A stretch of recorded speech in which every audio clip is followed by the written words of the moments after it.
Going good for you this beautiful afternoon. Um, so I'm here home upstairs. Something stuck in my tooth. I'm eating sunflower seeds. And they got good ones here. I've been watching more videos. I watch the bloggers here and the bloggers in Thailand. I don't know, bloggers everywhere, I guess.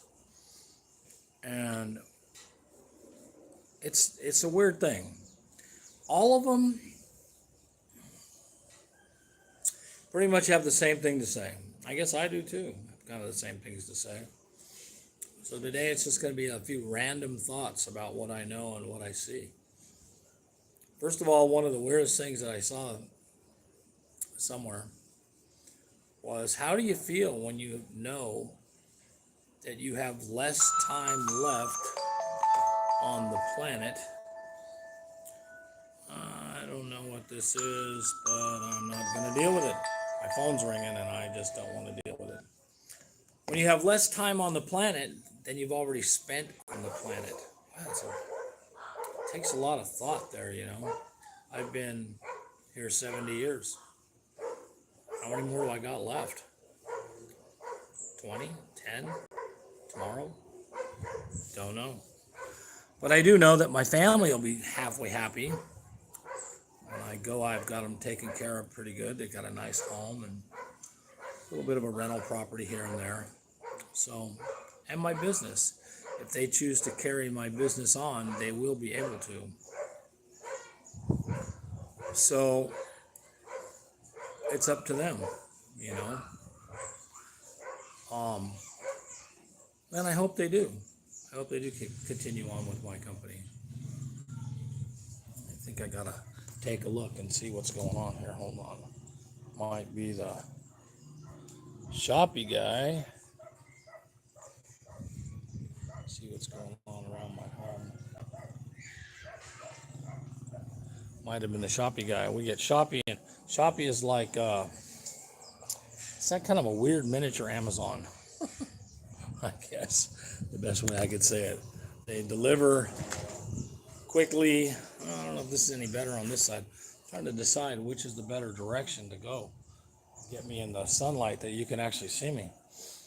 Anyway, I'm gonna walk around a little here. That's one of my random thoughts. Oh yeah, this is okay, I guess. You know, living in the Philippines is a very simple life.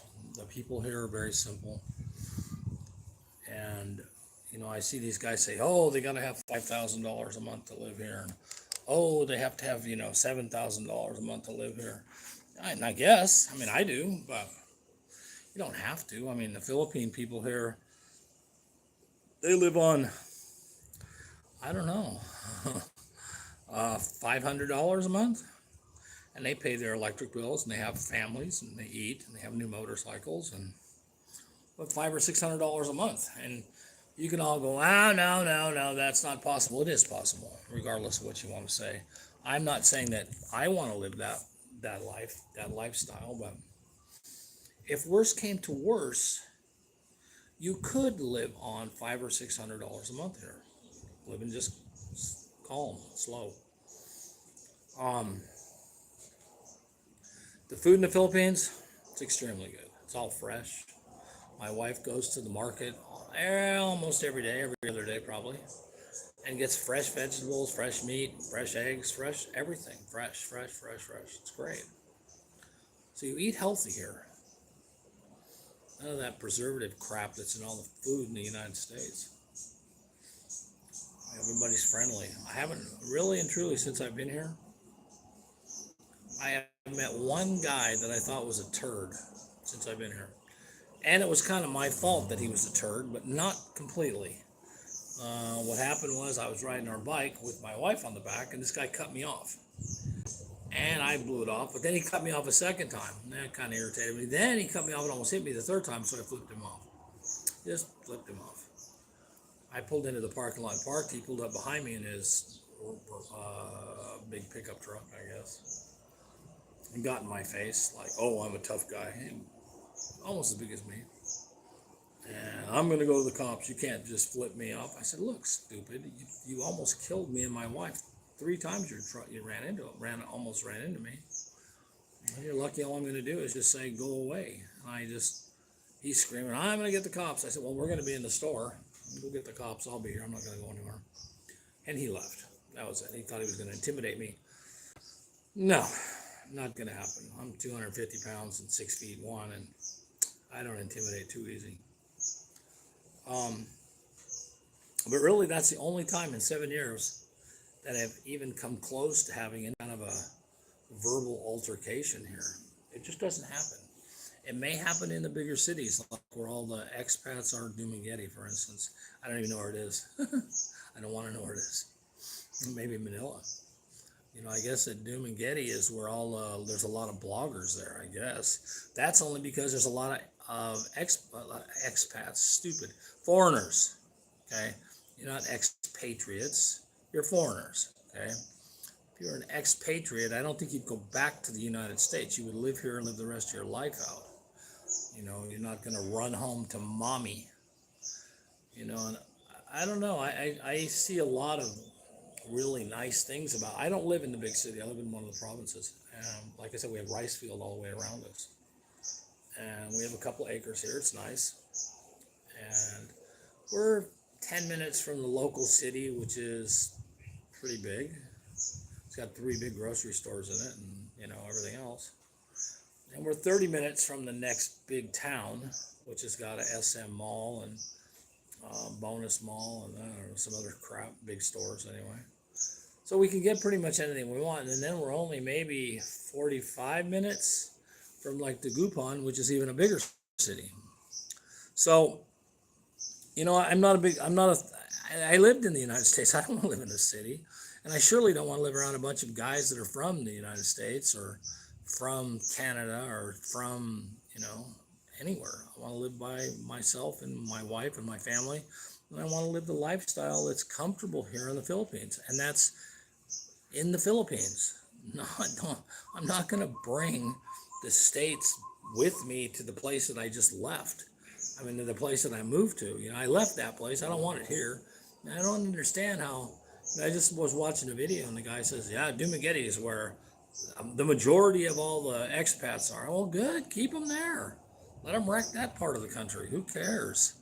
They're going to come anywhere else. And, you can tell where the people that have moved from the United States they pretend to be proud. I'm a proud American.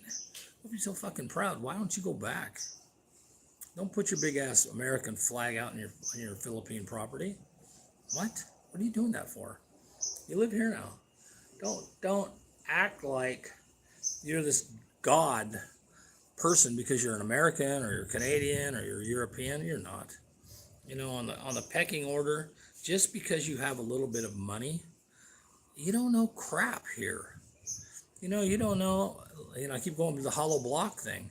The guy says, I got the hollow blocks. I crunched it in my hand. It was junk. So I told the contractor, I want better hollow blocks. Well, I'll tell you, they make hollow blocks daily. They have to sit 3 or 4 days before they're usable because they have to dry. And he said in his video that the very next day he got another load of hollow blocks. And he said the contractor reached up and got one and handed it to him. And he goes, oh man, it was hard. It was a good hollow block. I was happy. I thought to myself, that was the only good one that was made hard on the whole truck. And I've said this a couple times already. They're not trying to rip you off. It's stupid. They don't care that much. What they do care about is doing the job that you pay them to do. And if you don't know enough to know, harder hollow blocks are harder for them to deal with. Harder to cut, harder to shape. They don't like them. The carpenters that use them don't like them. That doesn't mean you can't do it, but expect it to cost you more in labor because it takes longer. Which, it's pennies on the dollar anyway. We pay our guys normal wages here. None of them have ever asked for a raise, which is amazing to me. And we give them, but we treat them good. They come in late, they leave early, they take long lunches. We give them whatever. Our refrigerator's open, our house is open to them. They want to come up and eat or get something out of the fridge. We're not the people that are going to say, no, don't do that. They don't steal. They're my friends. So, if you guys want to come to the Philippines, first of all, to find a place to live, don't say, I'm going to here to live. Dumb. Go to the Philippines, get a driver in a car. You can rent a driver for, I don't know, $10, $8 a day. And say, drive. Go that way or go that way. But just drive. Take me around the island. Show me this place. We're on the island, we're Manila, it's Luzon. It's a big place. You can go either direction from the airport. You can go up where the volcanoes are around the lake, or you can come the direction that I live in, which is towards Baguio, which is north. And there's a million little cities and big cities along the way. If you see something that looks interesting to you, tell the driver to stop, get a hotel room for a few days, put the driver up. It's going to cost you, $15 a day or something. You don't got to get anything really nice. Take your wife, your kids, if you got kids, get a hotel rooms, and then spend a couple days in that. Spend a week. If you don't want to have a driver, rent a car. It's a little tricky driving here when you first get here. First of all, it's all in kilometers per hour, so you're going to be a little freaked out about that because all of a sudden you're doing, 50, and you're thinking, 50 kilometers per hour, I'm going so fast here. It's only 25 or 30 in reality. So you got to get used to that.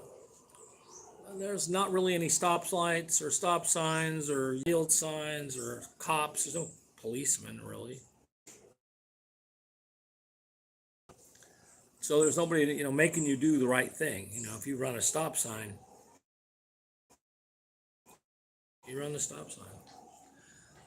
So the first few months. And then go to the different places. Look on a map. Do a little research when you get here or even before you come. And go, Baguio City, it's cold, it's rainy, but it's not stifling hot. Maybe it's green. All the vegetables are fresher because they come from the mountain provinces, which is in that general vicinity. Or like me, I live down in the lowlands. Actually, like I said, it's a rice field. It's hot. It's between 80 and 85 day after day, year round. And at night, it cools down a little bit, so it's 80 to 83. But you got air conditioning. Turn it on. Make yourself comfortable. I'm sitting outside right now, and I'm actually getting a little sweaty because I got this shirt on. I don't wear shirts very often, only because I'm doing a video right now. And one of the people that listened to me one day said, put a shirt on. So I did. But the Philippines it's not multicultural, and it is actually. Different islands have different cultures. But on one island, like Luzon, every town that you go into, every little province, every little city, every big city, if you are here long enough and you go into like a mall in, say, Dagupan, Clark's about 2 hours from there. Clark Air Force Base is there, but they also have a really big mall. We go there about once a month, and I have to tell you, the people there are different, and there's a lot of Americans and Canadians there too because of the Air Force Base, but the people look different. The girls look different. The men, they look different. They dress different. Not a lot. It's subtle, but there is a difference. You go to where I live, and there's 2 years ago, there was nothing like a pair of short pants in this city for the girls, or short skirts. No. It was more like what went on in the United States back in the 60s and 50s. Long skirts to their knees or longer. Now they're getting a little more modernized to the U.S. It's a shame, really. But it is what it is. You go with the flow. But you don't want to just come here and go, oh, I just saw a guy. I'm getting ready to move to the Philippines. I watched this blog from a guy in the U.S. I'm getting ready to move to the Philippines. I'm moving to Dumaguete. That's it. That's where I want to live. How does he know? Because he saw a couple of blogs about guys that live in Dumaguete. I watch it all the time, every day. I moved where I am because I checked it out and I built another house. And I looked around and decided this is where I want to be. I like the heat. I traveled around on a sailboat a lot in the tropics all the time. Heat doesn't bother me. Not like it bothers a lot of people. And there's a couple of Americans that live here. There's one, two, three in my city, of which I'm not really friends with any of them. And one that lives up the street, he's my friend. And um, I don't want American friends, honestly. As far as I can turn, what I see with American people is their headaches. They've all got problems, every single one of them. I guess that's why they come to the Philippines. They can't handle the United States, which goes back to my original thing that I said about why would you move to the place where all the Americans are if you had problems with all the Americans where you came from or all the Canadians? Start a new life. Start something new. The Philippine people love us. And I'm not saying American men, I'm saying Americans, Canadians, Europeans. They love us. They treat us very special and very happy and very easy. They, yes, sir, no, sir, thank you, sir. Even the guys that work for me and have been with me for years still say, hey, excuse me, sir. I'm like, hey, my name, Jerry. You know me? And they won't. No matter how many times you say it, they just don't do it. So, I don't know, guys. There's a lot of really, really good things. And building houses here, literally, you can build a house here if you are frugal, careful, and don't want, a massive home. Just, like a one bedroom, 1,300 square foot house. It's nice and comfortable. You could probably still build it here for $3,000 or $4,000 if you know how. Not using a contractor, of course. But I built my last house for less than $3,000, and I leased the property for a long time, 99 years, with a breakable lease. I built the house and moved out and left them the house and didn't care, didn't want it anyway. The house I'm in now, the property was given to us, I've said this before, by my wife's mom, and I built this house. And I don't know if I'll ever stop building the house, maybe when I die. I'm remodeling the kitchen right now, doing all the cabinets and the tile work again because it just looked dated. It's 5 years old and I'm tired of it. I want something new. So it's getting new. And, things change. A lot of pigeons just flew. There's a lot of racing pigeons here. It's really cool. Chicken fights. You can go to anybody can go to chicken fights. I've been a bunch of times. It's not what anybody in the United States think. You guys, I know what you're thinking. Chicken fights. Oh, that's bloody and gross, and there's blood everywhere, and the chickens are screaming. Nah, not at all. You see very little blood, if any. And the chickens are bred to fight. Nobody's making them fight. That's what they want to do is fight.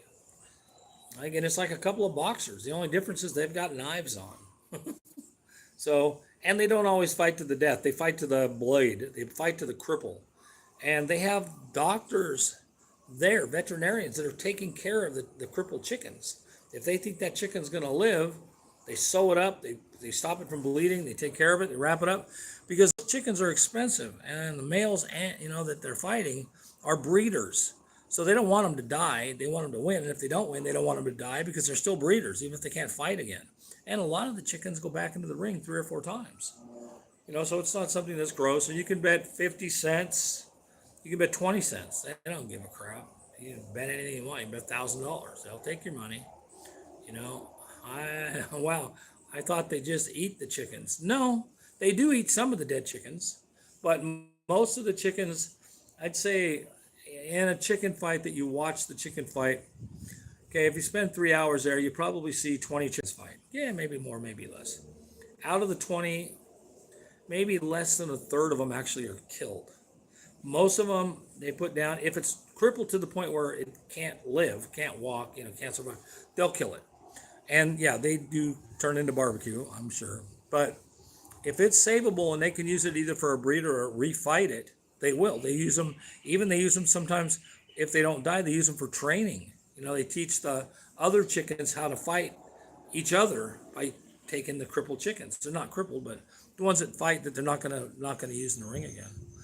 But it's interesting. I think everybody should go to chicken fights at least once. If you like it, and like I said, I went once. I thought it was cool, and I went every twice a week for about 3 months. Okay, it got old. I don't want to watch this anymore. There was nothing else to see. And it says, I haven't experienced watching chicken fights in my life, but maybe someday when I move there. I hope you do. Hope you move here. This is one of the, I've been all over the world, guys. I've been in so many countries I don't even want to remember. All over. And I chose to live here because it's not just the places to live, it's beautiful. I mean, I'm looking at the most green. Actually, I'll flip this around. You can kind of see what I see. Look. Excuse the, hey, that's to keep my dog from pooping on the table. You can see here comes the pigeons flying by. You know, so it's really nice. How do you handle the heat? Well, in all seriousness, I spent a lot of time in the tropics, Central America, Mexico, Marshall Islands, all the islands in the Pacific Ocean. And so I spent 20 years on a sailboat. I'm not really, I'm more adapted to the heat than I am to the cold. You know, I'd rather have it a little warm. I do have air conditioning in the bedrooms, but the rest of the house has no air because it's all open. It's like the deck I'm sitting on. But you know, it's not that hot. It's at night it gets down to, I don't know, low 80s, high 70s. In the daytime it gets up around 85. It stays that temperature. It doesn't go like this. Day and night it's pretty much the same. Even if we've got a typhoon, which is, we just had one pass, but it looks like it looks pretty cloudy. So the typhoon is still probably around. It says I grew up in the Philippines until age 9 and don't remember the heat. Yeah, exactly. The people that live here, it's funny. It's hot to me, and they're wearing sweat coats, sweatpants, bandanas on their head, wrapped around like sometimes they'll put a hoodie on their head, and to them it's not hot. It's just a day. And you know, even to me, that's a little extreme. I can't wear a jacket in the Philippines. Maybe in 7 years, maybe I've worn a jacket twice or 3 times. And now it's only up in Baguio because it actually gets cold up there. Went home last year in October for 3 weeks and I was dying, even with the fans on. Yeah, it takes about 3 months to acclimate. That's a good point. But, oh, you went USA to behold. Yeah, it's hot. It is hot there. I guess my body will get acclimated then. Oh, are you in the Philippines now? Be interested to know. Or did you go back to the US? It's nicer. I haven't been back to the United States, and I won't go back to the United States. I have absolutely no interest. Okay, where are you? I'm in Kansas. I'm in the Philippines. I'm on Luzon, about 2 hours from Manila and an hour and a half from Baguio City. I'm in the middle. So I'm at the base of the mountain to Baguio, and on the south side of me is all open fields. So we don't really get the real bad storms because of the mountain range. It blows over us. We still get wind and rain, but not too bad. It's perfectly fine. I actually enjoy the storm. Yeah, Baguio is amazing, except when it rains. Man, it floods so bad. I've seen water run down the street that was 4 feet deep that looked like a raging rapid river. You could drive, go down in a river raft. But it's nice. You know, you guys, I think that, I have workers in the United States. I own businesses in 3 states. And I tell my workers all the time, if they want to move here, Washington State.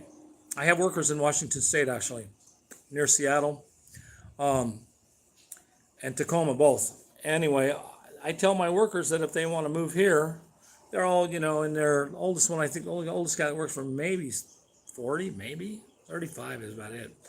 They want to move here, I'll help them settle in. I'll help them find a wife, and they can work for me, and hey, they'll do really well.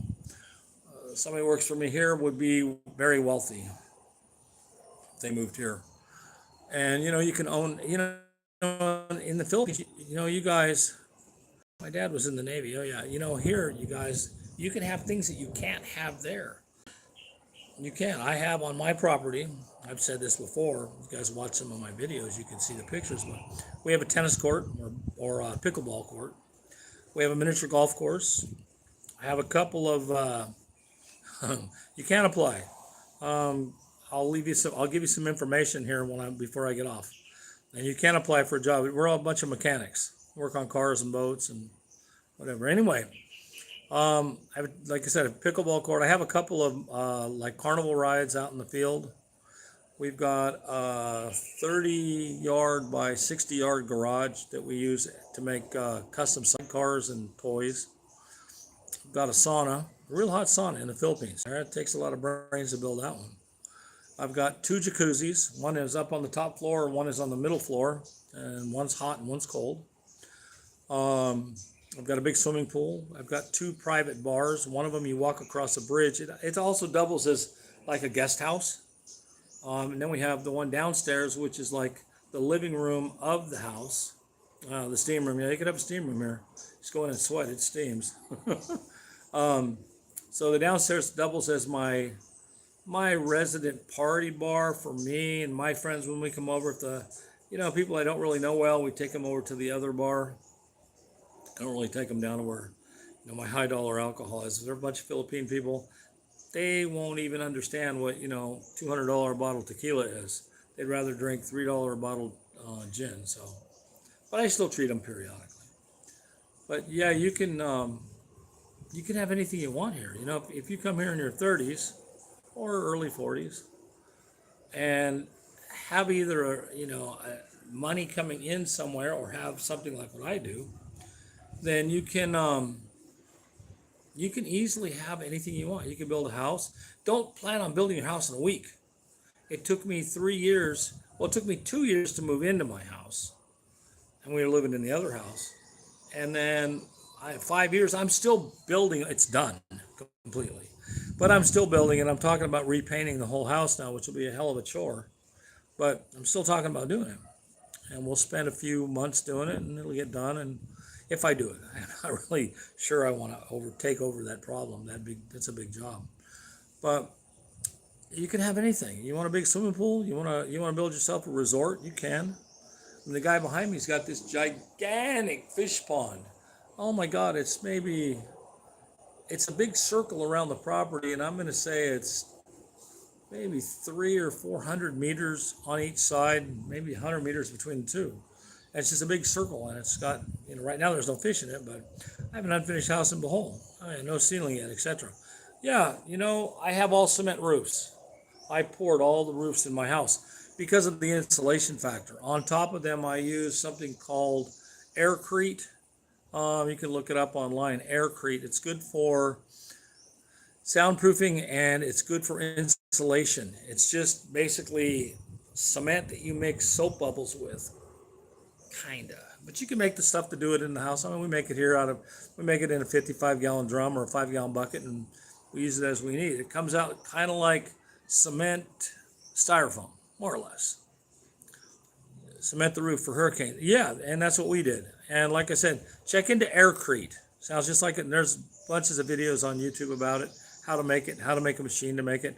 Basically, you just take a PVC tube, hook it to a compressor with a hose on one end, fill it up with water and soapy water, and squirt it into the concrete while you're mixing it, more or less. But this is a really nice place, guys. I think that the biggest problem about being in the Philippines is the Americans and the Canadians and the Europeans, not the Philippine Canadians or the Philippine Americans, the ones that have lived here and have family here. No, they're great people.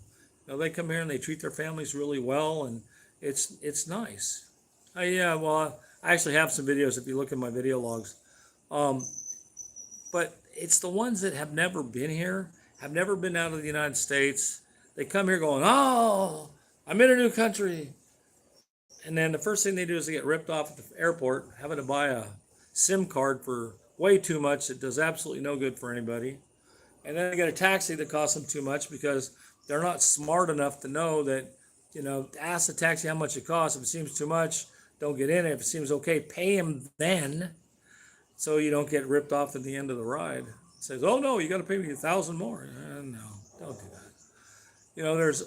There's ways to be here and ways not to. And I tell anybody that that's coming to the Philippines, I don't know anybody that's coming to the Philippines, but we're more than happy to take on somebody if they want to come and spend a week with us. Hey, you're welcome. Just get a hold of me. I'm Filipina, and I still get ripped off. Because you live in the U.S., I'm guessing, not here. Do you live in the Philippines or in the United States? Oh, it says Life U.S. to call. I don't know. Yeah, and everybody, but you know what? Even in the United States, there's no difference. You can get ripped off in the U.S. just like here. I mean, I can think of many, many times when I paid too much to get something. You know what I mean? Grew up in the U.S. Yeah, see, so you don't really know the culture here. It takes you to really understand this place. It takes a few years, and if you're not here, and if you're here now, your family will teach you very quickly how to blend into the Philippines. And there's a way. It's not it's easy. If you're here, you learn really quick. But you just have to. When I first came here, I came with another girl. I was a girlfriend. Want to retire at 62? Yeah, good idea. Come here, get a hold of me, and I'll help you out. I'm married. My wife would love to meet you. Um, I don't know why I think you're a woman. I don't know why that is. Um, anyway, and my family think I'm an ATM. Well, that's your fault. That's not them. That's your fault. The Philippine people here kind of think the Americans or the Filipinos that live in other countries are kind of like a bank account. But if you tell them no, they accept no. Believe me, they do. And they don't get mad. They say, okay, I understand. You can't afford it. That's cool. They don't look down on you if you say, I don't have that much. They learn. They go along with the flow. It's easy. But I was going to tell you something, but now I forgot what it was. um, anyway, it's you can't really find. Oh yeah, I remember. I was going to tell you. I came here with another girl, and she grew up in the U.S. She had left here when she was 17 or 16, and she was in her 60s, 61, 58, maybe 58, something like that, when I came here with her. And oh my God, that was a bummer all the way around. First of all, she was a thief. That wasn't happy. But besides that, her family tried to pull the rip-off thing. They wanted me to help them build something, and they were charging me 5 times what they should have. I had a lot of money. I don't care. So it wasn't that big of a deal until I figured out what they were doing.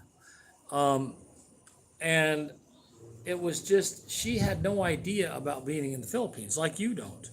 And the first thing that she told me was, don't go anywhere. Stay at the house. Don't go anywhere. Because they might come after you. Scary. No, nobody comes after you here. Nothing.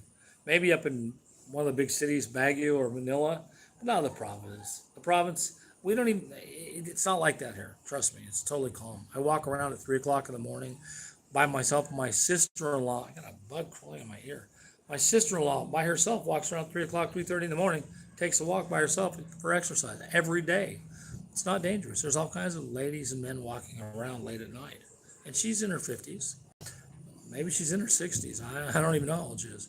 But anyway, so this girl kept going, don't leave, don't go anywhere. It's dangerous, it's dangerous. I'm like, what are you talking about? I've been all over the world. Nothing is like what you're saying. So one day I just said, this is stupid. I'm not saying her goodbye. And I took off. Found out that the Philippines was a wonderful place. I loved it. From that minute on, it was great. I left her, built a house, went back to the United States. Literally in 2 months, I sold everything. Oh, before I left, I met my wife in the market. They had a store there. She's the sweetest little bug in the world. I love her to death. And she had a daughter. She has a daughter, my daughter. She's 23 now. And it's my daughter. She treats me like her dad. She calls me dad, and it's wonderful. I love it. And anyway, after I was here a few months, I went back to the U.S., talked to my wife every day because I had business to deal with. I own companies there. I had to deal with my life, get rid of all my stuff. And I did. I got rid of everything. Literally, when I came back, I got off the airplane. I had one carry-on backpack, little. Just had snacks and shit in it for the airplane ride because it was 18 hours. And I had my dog. I brought my Chihuahua with me on the plane, that's a whole nother fiasco I'll tell you about. And that was it. I had 2 suitcases. That was all I brought, 2 suitcases, because I can get everything I want here. Why would I bring crap from the U.S.? I know guys that brought containers of furniture and containers, kitchen shit, bought a stove, a refrigerator. Buy it here. Why would you spend $20,000 having it shipped over here? It makes no sense to me. Well, everybody's different, you know. Yeah, so I'll tell you my real quick story about my dog. When I got to the airport, there was you're supposed to have papers to bring a dog in the country, and I tried like hell to get these papers. I couldn't get it to work, so I said I'll just take the dog. I'll work it out at the airport. When I got to the airport, they wouldn't let me get on the plane because I had my dog. I'm like, well, look, I already got my airplane ticket. It's $900. I want to get on the plane. And he goes, sorry, sir, you can't. I said, oh, come on. It's just a little dog. What's it going to hurt? No, no, no, no, no. So believe it or not, I smuggled my dog through the gate up to where you get on the airplane. And I got caught. And they said, sir, you can't take your dog on the airplane. I said, come on, guys. I said, come with us. So they walked me back to another part of the airport, which was close because the airplane wasn't ready to leave yet. And they made a few phone calls. They said, okay, you can take your dog on the airplane without papers. It's okay. We've okayed it. But as soon as you get to the Philippines, they're going to take your dog and you have to pay a fine and get the papers. I said, oh, okay, that's fine. So all the way I thought on the airplane, 18 hours on the plane, I'm thinking, oh my God, it's going to cost me $1,000 to bring my little Chihuahua to the Philippines. It stressed me all the way. And my dog was just happy. I gave her a couple gummy bears, so she slept all the way. And I get to the Philippines, and I get off the airplane, and I'm standing in front of customs, and I'm just about to go through customs, and I get this guy testing me, like, sir, yes, are you Mr. Merrill? I am, yes. You have the dog? I said, of course, right here in my little carrier. Come with me. And he wasn't rude, but he was stern. All right, so off we go. So he takes me to the livestock and animal something, I don't know. And he goes, you don't have papers for your dog, I understand. I said, no, I really don't. I couldn't make the website work, and my airplane, I tried for a month. I couldn't get it to work, and I couldn't get a hold of anybody to help me, so I figured I'd just do it at the airport. Well, you can't do that, sir. And I said, okay, what do I do now? He goes, oh, I'm going to have to fine you, but I'll give you the papers. I said, oh, cool. And you don't have to go through customs now, and I'll stamp your immigration papers as well. Okay, thank you very much. So literally 5 minutes, I had the paperwork for my dog, and it cost me 200 pesos, which is about $4. So I stressed about $5. It was just, and the guy was so nice. He's like, I don't know why they stop you guys from bringing your puppies on. We love dogs here. This, it's not the size of a matchbox, for God's sakes. And so that was the smuggling I did on an airplane. But anyway, guys, listen, I really honestly hope that you enjoy my videos. I'm supposed to say, subscribe, give me a thumbs up, make a comment. I should do that in the very, very beginning. Yeah, my internet sucks because I'm at the top of my house and I'm using this. It's a pocket Wi-Fi that you pick up here for $20. And yeah, it's kind of slows down a bit sometimes, but it's the best I got. So anyway, I hope you enjoy the video, guys, and I'll do another one tomorrow. I'm trying to do one every day. I don't know why. Maybe after having a YouTube channel for 5 or 6 or 7 years, maybe I'll actually go somewhere with it. Right now, no, but you never know. Way to Starlink. You know what? They have Starlink here, and it's not very expensive. It's very hard to get. Every time I try and buy it, they're out of it. And now they have, I think, Starlink 3, and I want the newest one. But yeah, I definitely want the Starlink. There's no doubt. It's supposed to be faster than the speed of light. And I know a couple of people that have it, and they're like, it's absolutely incredible. So yeah, it's coming very soon. I'm kind of waiting to get the phone first. So I'm going to get the phone and the Starlink, the Elon Musk phone and the Starlink at the same time, and just do it all, because it's $300, so $350 for Starlink, and the phones are going to be less than $200. So for $500, I'll have the whole system set up. It'll make all my good stuff work even better, I suppose, the phones and everything. All right, you guys. Well, leave a comment. Yeah, they have monthly data at home Wi-Fi. Yeah, I can't wait to get it, actually. Leave me a comment. And I know some of you are already. Thank you very much.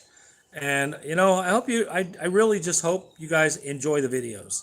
And I'm having a good time doing it. And anybody who wants to come visit me, You can get a hold of me here. Send me a text. I think put my email in most of the videos. I sent a comment to myself with my email address. Get a hold of me. You're heading to Baguio, stop by. I'm literally right off the T-Plex. I could almost throw a rock and hit part of it. So it's not far. We're right by the Oso Robleo exit on the T-Plex. Okay, guys, 40-minute video. Oh my God. I actually talked for 40 minutes. Have a good one. I'll see you again tomorrow and enjoy the day.